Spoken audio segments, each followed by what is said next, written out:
Have you ever thought about going back in time to a certain historical event or a certain era in the past and be able to experience the same event but in the perspectives of the people who were actually there? In a lot of cases, this is impossible, but in one of the world's most haunted locations, it might be feasible with a Victorian tea time.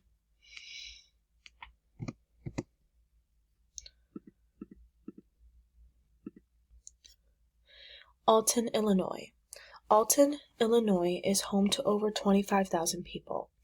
This is considered a small town, and even though it is a small town, there is a lot of historical value that has been created over the period of time. This is the home of the last debate of Abraham Lincoln. It's also the home of the first penitentiary built in Illinois. As you can see to the right, Alton, Illinois is just northwest of St. Louis, right on the border of a neighboring state. The first penitentiary built in Illinois was called the Alton Military Prison. This was home to house Civil War prisoners where they were held captive to the end of the war. Just some of these historical values has caused it to be one of the most haunted cities in America. The Dark Tourism Consultants. With my company, Dark Tourism, we want to help bring awareness and historical value to dark tourism locations. Our logo is, as you can see here, is an airplane with evil eyes, and our motto is "Give them a trip to die for." Our purpose today is to bring historical value and awareness to Alton, Illinois, with the use of its beautiful buildings and locations to enrich the history. And we will do this through McPike Mansion. McPike Mansion is located in Alton, and it was built in 1869. It is on a stretch of over 15 acres of land. The original owners of this house, who built it from the ground up, was Henry and Eleanor McPike. There are many different reasons why this place is considered a haunted location. First off, this house has been abandoned ever since Henry and Eleanor McPike had lived there. So there are a lot of renovations that need to be made, and just the eerie look of it is a start. One of the reasons in history this land had been cursed was because this building was built on Native American land. So to this day, people believe that the curses of the Native Americans still haunt the building today. These hauntings started because people saw balls of light when taking pictures of the building and also walking around seeing figures inside. Also, they see figures in pictures when they take it from the exterior. For example, someone had taken a picture of the front door and there had been a black figure of somebody who was not supposed to be there. You quickly realized that the mansion came with much more than history and a lot of work. My kind of theory is if you hear it 3 times by 3 different people and they didn't know the other person said it, that I also think there's some validity there. And sometimes things that you think are trivial turn out to be important, like Henry's last daughter, Norman, used to be in whistling contests. And so when someone says to you, "Oh, did you hear whistling in there?" Well, then, you put 2 and 2 together. As the sun begins to set, Jerome Minks, the mansion's tech support, shows us around the grounds, ending up at the remains of an unknown child's crypt. In addition to providing light for the tours, Jerome sets up equipment to capture any audio or visual proof of the spirits that are said to populate the mansion.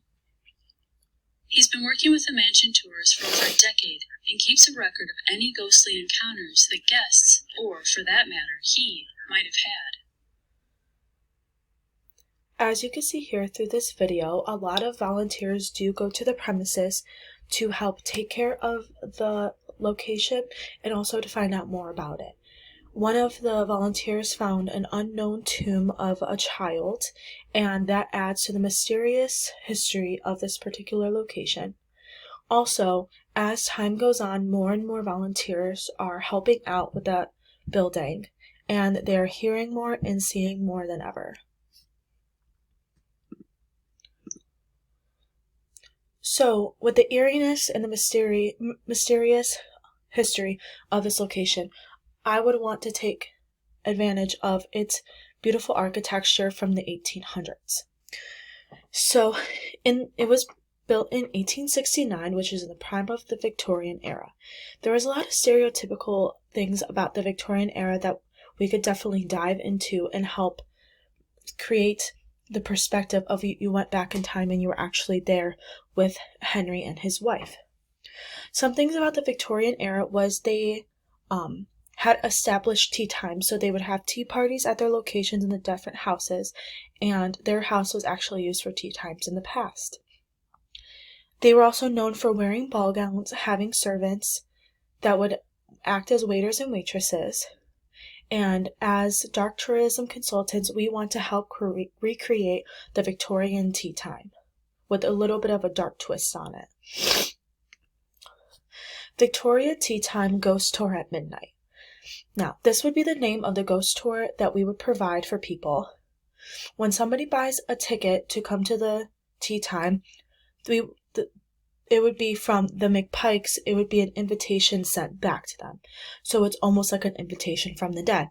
This might be a little bit more of a cheesier approach, but I think it would be entertaining before the people even got there.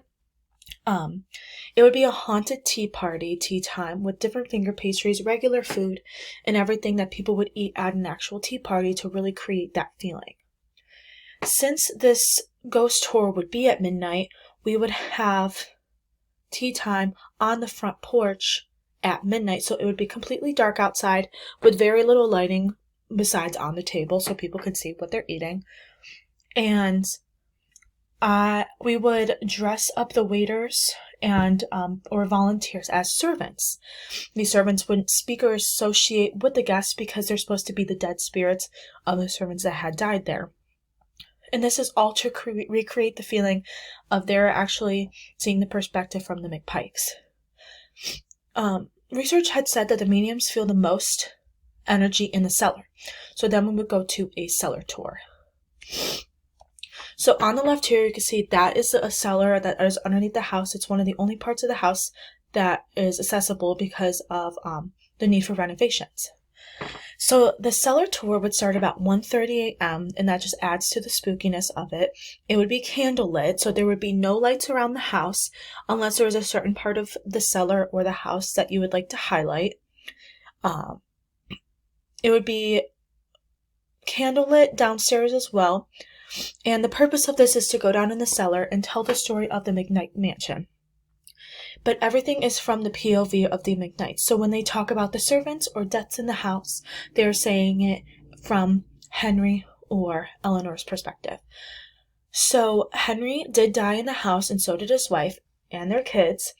So they would be talking about the kids as my child died here or I died here. So another thing to add to the spookiness is they would be showing off their mansion because Henry loved his mansion so much that they would show the pictures that are up on the right side and to the left. But he would be showing the architecture of the window and the architecture of the house. In reality, these are picture proof of the supernatural entities that live in this house. So to the left, you can see in this brick house that there's a woman looking through the window, and to the right there's a black figure standing in front of the door at nighttime. So this would add to the eeriness, and it's up to the people who are at the tea party to really get into it and realize there's ghosts in these photos. Then they would talk about the mysterious deaths and the horrible deaths of the owners that happened in the house. And for effect, animated screams would be going on from further locations in the house, different sounds like whistling and everything like that. Deaths in the mansion. Henry and Eleanor both died in the house. It was a legend that Henry was so in love with his house and so overtaken by it, he never truly wanted to leave. The house is haunted by Henry, Eleanor, and McPike's first wife, Mary. Mary had a bunch of children, and she was fascinated by children. So when children enter the house, they're especially haunted by that particular ghost. Henry died of an illness, and so did Eleanor. And they walk around the house keeping an eye on it and welcoming in guests.